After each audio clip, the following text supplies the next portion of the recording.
Hey, this is Matt once again. Welcome back to another video. There's another paid request, this time for Devon. Thank you so much for that. And for those interested in requesting pretty much any type of videos or topics, randomness, reviews, commentaries, whatever it may be, feel free to send it either directly to my PayPal or join my Patreon. Both links are down below in the info box. And this is for a movie called Rent-A-Pal. Now, I'd never even heard about this. I guess it came out 2020. And this is a film that, doesn't have too many people. Has, I guess you would say, maybe 4 main characters, a few little supporting characters that you see briefly. It takes place around 1990, give or take. Definitely early 90s. And you have this guy who's a lonely guy, very well played by Brian Landis Folkins. So Brian Folkins, I don't know what else Brian has done, but I thought he pulled off the role fairly well.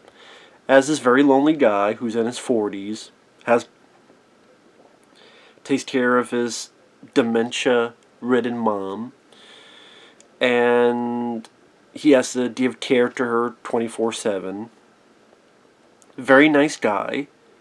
And he does this VHS dating service where he gets the VHS, has tapes in, watches one after the other.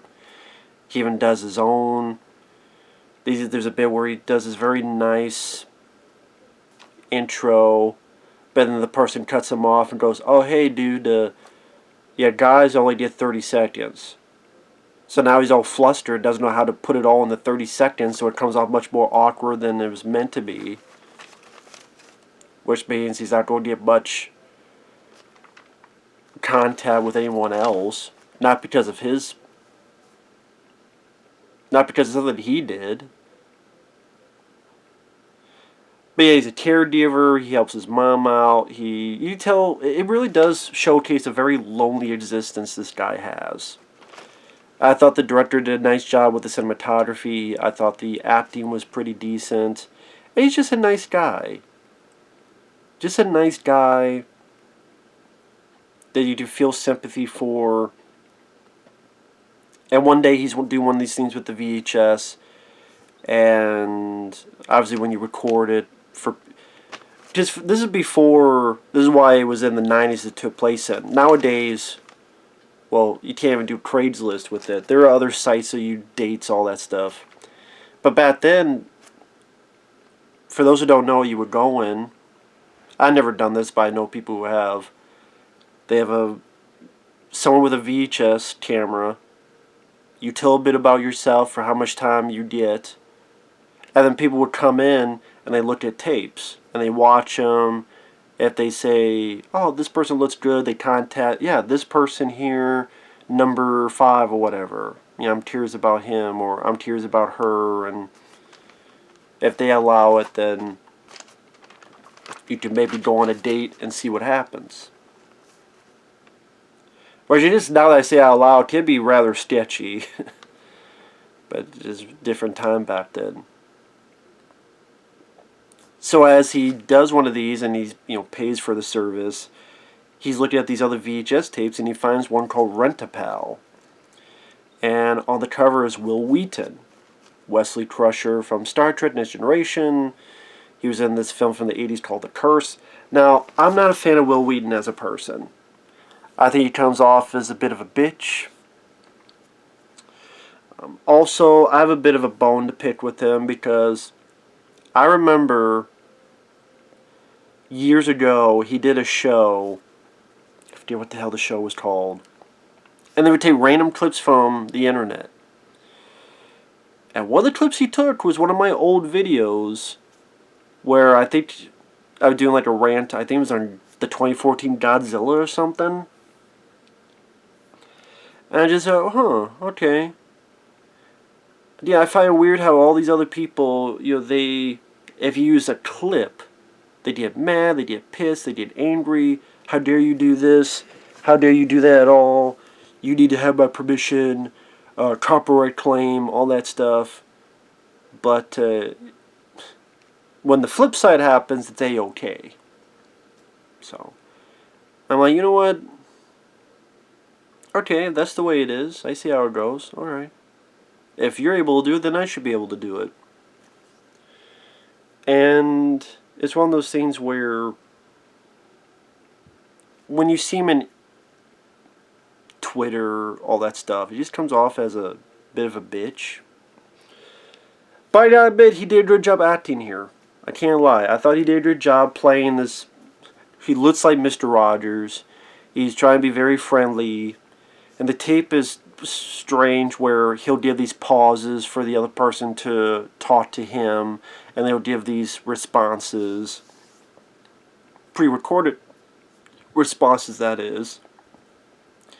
And so he's talking to the person, and it makes our lead character seem as if he's having a conversation, even though he's not. But in his mind, in such a lonely existence where he's kind of trapped in this basement, taking care of his dementia-ridden mom, doesn't know what else to do, he kind of falls into the fantasy of having a conversation with this guy. And that's what a good chunk of the film is. Anyway, he's dismissive at first, but then he gets into it. And they're relating stories to each other about prom, childhood. He'll rewatch the tape over and over again. This is part of the tape where there's playing cards, and he's playing cards with the guy on tape. And it shows a guy whose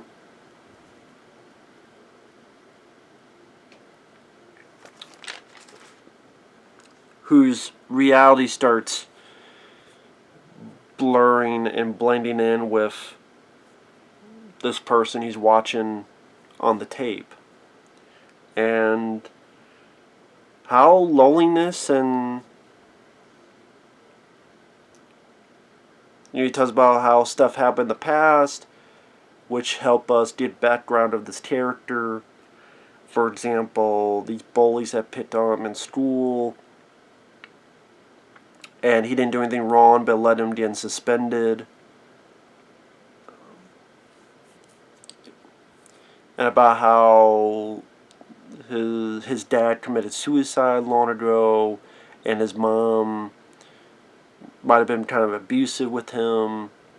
And then nowadays his mom can't remember his name, and in fact she keeps thinking that he's her husband, not her son.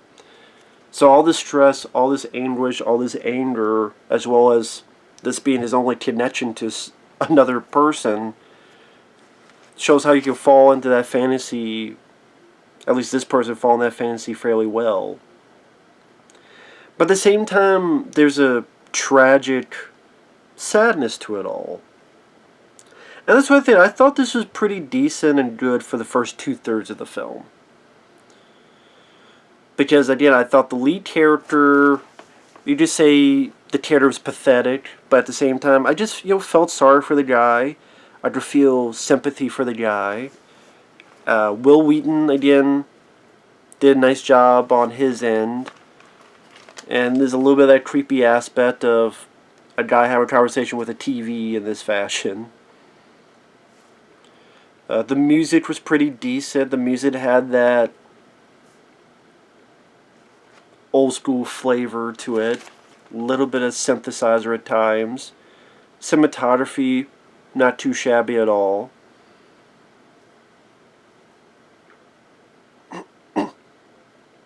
You say it's a slow burn, but at the same time,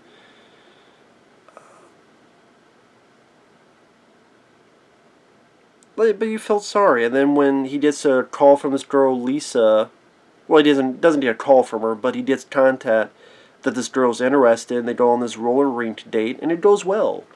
And the Lisa girl, she's not being mean, she's not being rude, she's not being bitchy, just being a decent person. I mean, what's the thing I've said many times about a lot of new movies? Try to write likable characters. Try to write decent characters. I thought this movie, for the good chunk of it, did that. Lisa was also like a caregiver. I forget where she went to. Like, she took care of this part of her job.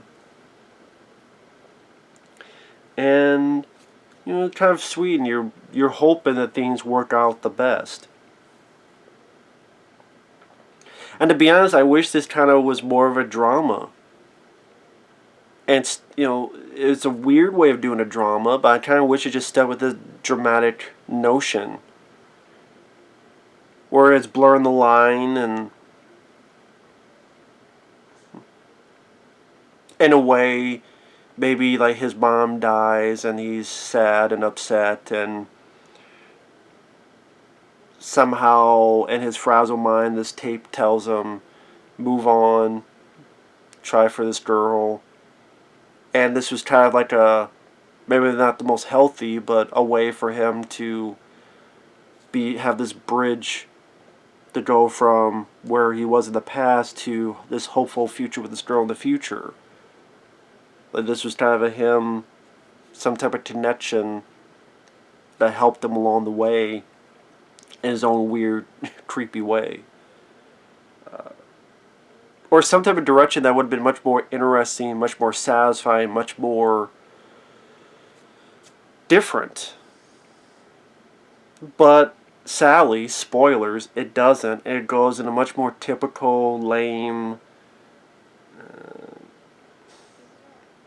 I didn't care for the third act of this movie. I thought it kind of... I don't hate the film, but I thought the third act kind of ruined what the first two-thirds built up. Again, spoilers now. Because what happens is, he gets more obsessed with the tape. The tape even goes, it gets upset. You don't want on a date? Huh? There's no more you and me? And the tapes get more mad and angry, get more static. So now, the movie never hints that there's a supernatural thing going on. It's just, okay, this guy's mind is so frazzled, he's now seeing things on the tape that isn't there. Unless there's something else I'm not getting that was supernatural, but it doesn't detail it that way. And there's a point where his mom's missing, and the girl helps him find the mom. They come back, and then there's a day where the tape is missing, and he finds that his mom, in dementia, thinks that tape was Scotch tape, ruined the tape. Our lead character gets so pissed, he smacks the mom in the face. And later on, spoilers, drags the mom up the stairs, says, "You're the reason Dad killed himself," and pushes her down the stairs. Then, when the girl comes over, he decides to kill her so that no one knows what happened. I thought, okay, wait, this is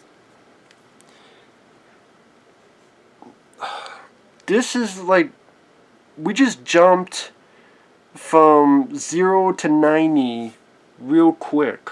Or at least from like 10, let's say from 10 miles per hour to 80 miles per hour.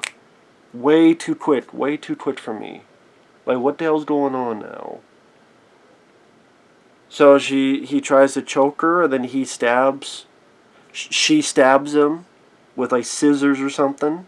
She runs away, of course, understandably. So then he sits down on his couch, watches the last of the tape, and the tape says goodbye, and then the guy dies, and then the movie's over, and I don't... Did we really have to go into this third act? Is this the director we really had to go in? I don't think it earned that direction. I don't think it earned that status to go in that. That just seemed more of the, well, we gotta sell as a horror movie, so we gotta have this horror type of ending. And I'm like, that just felt more like the lazy direction to go in, more the lame direction to go in.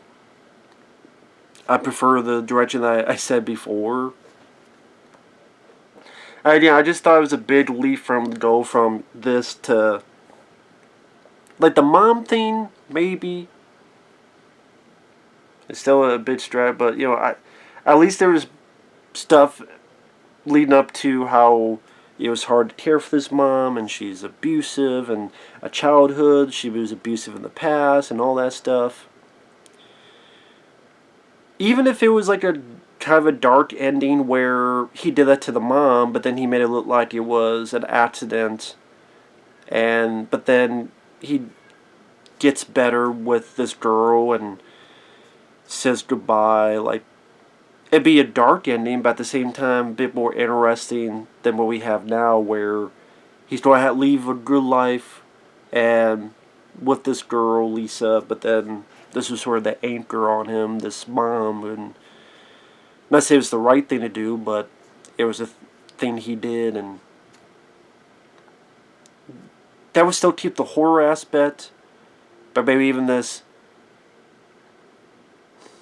I don't want to say black comedy, but just the way it went in, where now he's going to kill wanting to kill Lisa. I thought that was a big stretch. All this time he wants to be not alone, and then he starts speaking words from the tape. I mean, it just screamed as if he was actually possessed from the tape. That the tape possessed him. I mean, I don't know. Felt like just a bit. Him talking like he's possessed of the tape and trying to kill the girl, I thought was really, like I said, a big leap. And just more of a typical. Again, the first 2/3 I thought was good, and the last third, typical psycho. He's a psycho, same psycho tendencies. Dies for it, and that's the movie. And I'm like, eh. So yeah, first 2/3 are decent. The last third I thought was kind of a letdown, lame. Like, it would have gone a more original or more different or more unique or more clever direction. So I think the third act was not satisfying at all. So that's just me. So, yeah, decent film, but I would never watch it again. So with that said, thanks for watching. Take care. We'll see you guys later. Bye-bye.